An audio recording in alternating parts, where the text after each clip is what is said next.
Nilinaw ng isa pang tinatawag na neophyte o bagito sa Lambda Rho Beta Fraternity na wala siyang maitutulong sa kaso ng pagkamatay ng umano'y biktima ng hazing na si Marvin Reglos. Base sa kanyang apidabit, magkaibang petsa daw naganap ang kanilang initiation. Wala siyang namukaan daw sa mga tinatawag na masters ng fraternity.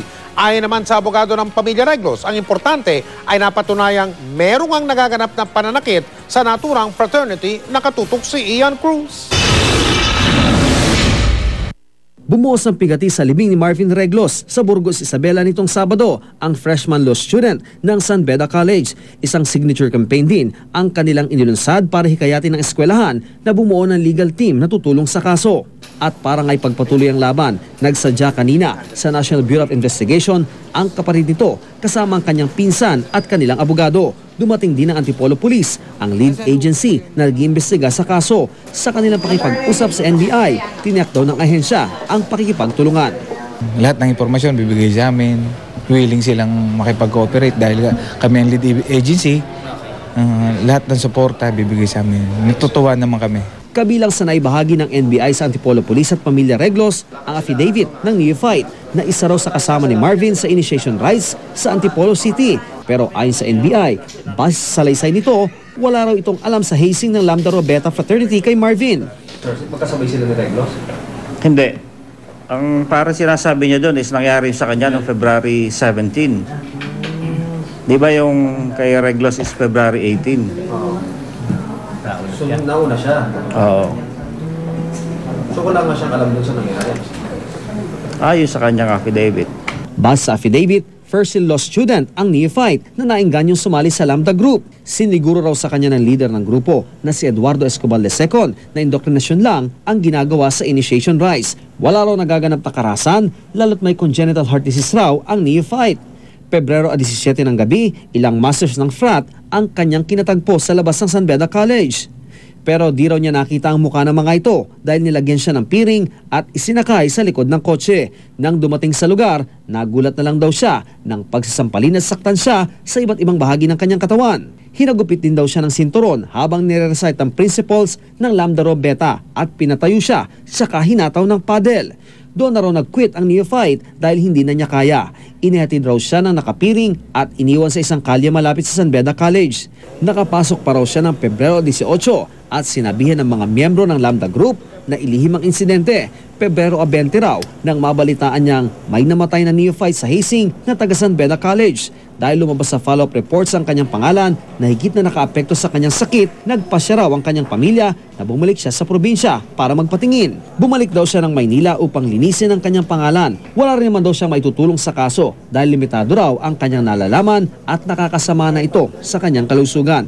Pero ayon sa abogado ng pamilya Reglos, hindi naman daw mahalaga kung nagkasabay sila ng initiation rites si Marvin o hindi. Ang binanggit na petsa ng neophyte kasi sa kanyang affidavit, Pebrero 17 naganap ang initiation sa kanya. Pero si Marvin, nasa resort sa Antipolo noong 18 at natapos ang initiation, Pebrero 19 ng madaling araw. Kahit po marami siyang pagtatakip na ginagawa at pag-iwas doon sa mga dapat na mga detalye, ay maliwanag po na sinabi niya na ang Lambda Rho Beta ay nag-i-exist.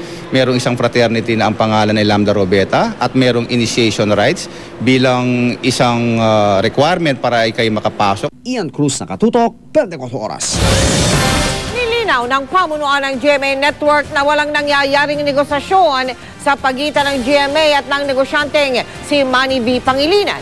Ayon po kay GMA Chairman and CEO Attorney Felipe Gozon, flattered daw ang GMA sa pagpapahayag ng interes ni Pangilinan sa network. Pero sa ngayon daw ay walang anumang alok na pwedeng pagbatayan ng diskusyon o negosasyon para makontrol ni Pangilinan ang malaking bahagi ng network. What I said about the news that MVP is interested in acquiring the majority control of Channel 7 is that we are very flattered by his expression of interest. But the way things stand now, there is no offer on the table on which to form any discussion or negotiation.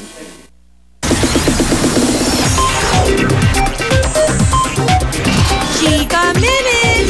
Kaliwat ka Labanan ng offers kay Lovie Poe para mag-pose sa iba't ibang magazines. Dahil in demand sa pictorials ang legacy star, tinuturing si Lovie na bagong pictorial princess. Makisika kay Lars Santiago. Pagkaraang ma-feature sa Esquire Mexico, lalong naging in-demand si Lovie Poe sa mga pictorial para sa iba't ibang magazine. Pinakabago ang pictorial niya para sa cover ng Hair Asia magazine. Sexing Lovie ang muling makikita sa mga lalabas niyang larawan na para sa summer. Ganadong-ganado nga si Lovie sa pagpo-pose. When it comes to shoots, I want to do my best, syempre, because I think I owe them that much. And people who get me sa magazines, I always want to make sure that I give my best.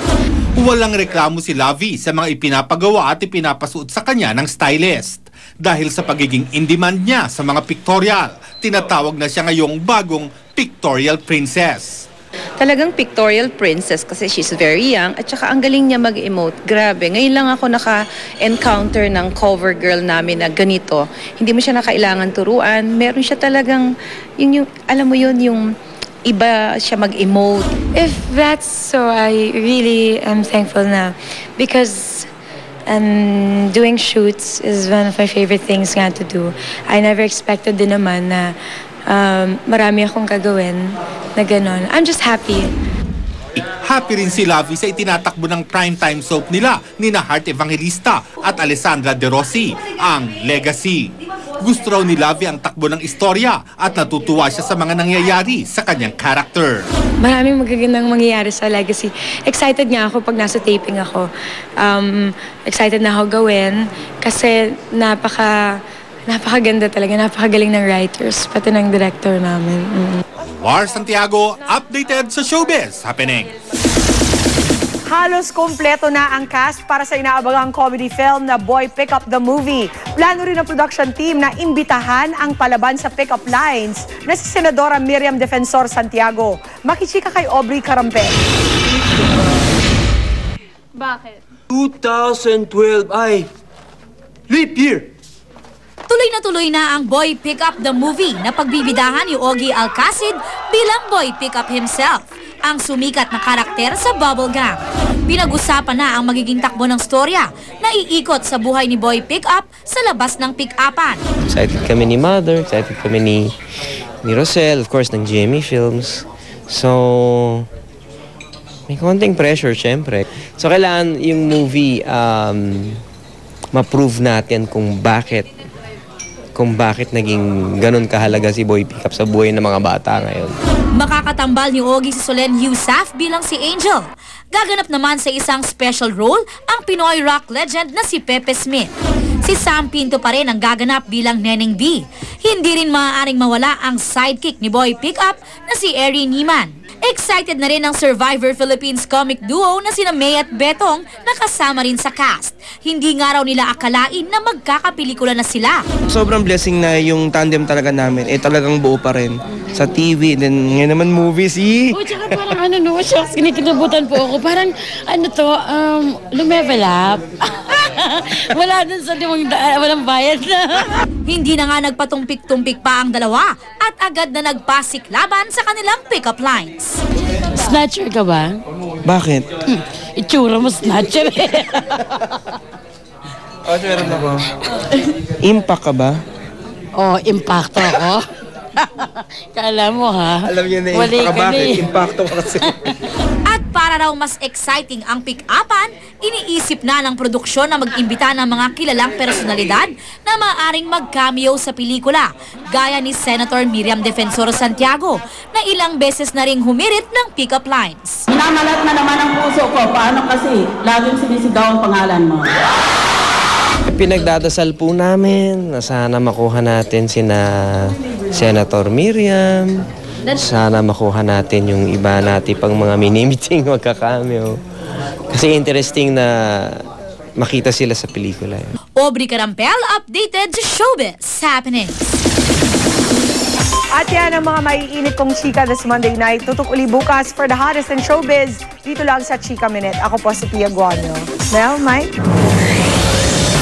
At sa mga kapuso natin dyan sa Middle East, masaya kaming babalita namin sa inyo na mapapanood na dyan ang pinakahihintay ninyong #1 news channel sa Pilipinas, ang GMA News TV International. At yan po mga balita ang aming tinutukan sa nakalipas na 24 oras. Maraming salamat sa inyong pagtitiwala mula sa tahanan ng katotohanan. Ako po si Mel Tiangco. Ako po si Mike Enriquez. Ito ang GMA. Walang kinikilingan, walang pinoprotektahan. Walang kasinungalingan, serbisyong totoo lamang. At dahil hindi natutulog ang balita, nakatutok kami 24 oras.